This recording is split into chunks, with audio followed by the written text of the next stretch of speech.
Hello, नमस्ते, प्रणाम आप सभी को मेरा राम राम। आज मैं आप लोगों को देवी पचरा गीत सुनाने जा रही हूँ। गीत पसंद आए तो प्लीज़ मेरे चैनल को सब्सक्राइब, वीडियो को लाइक एवं दोस्तों के साथ शेयर कीजिएगा। नी बिया की डाड़ी मैया बैठल सुगनवा है, बताए ना देत्यो ना मैया गईली कौने वरिया है, बताए ना देत्यो ना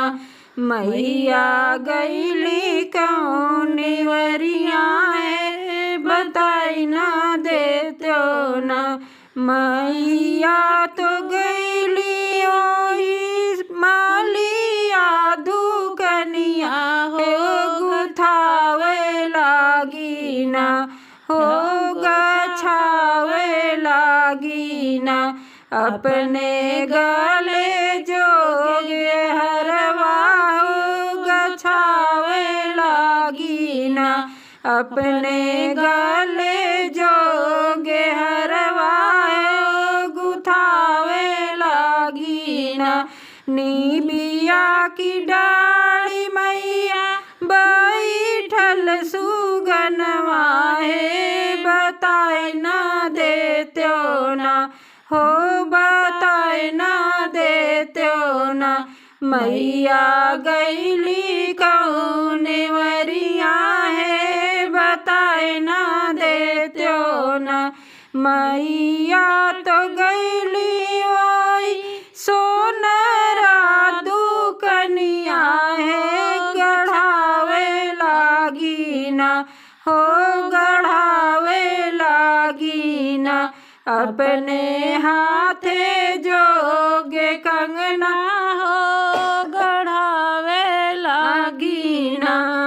अपने हाथे जोगे कंगना है, गढ़ावे लागी ना नी बिया की डाड़ी मैया बैठल सुगनवा है, बताए ना देत्यो ना हे, बताए ना देत्यो ना मैया गईली कौने वरिया है, बताए ना दे मैया तो गईली रंग रे जवा दुकनिया हो,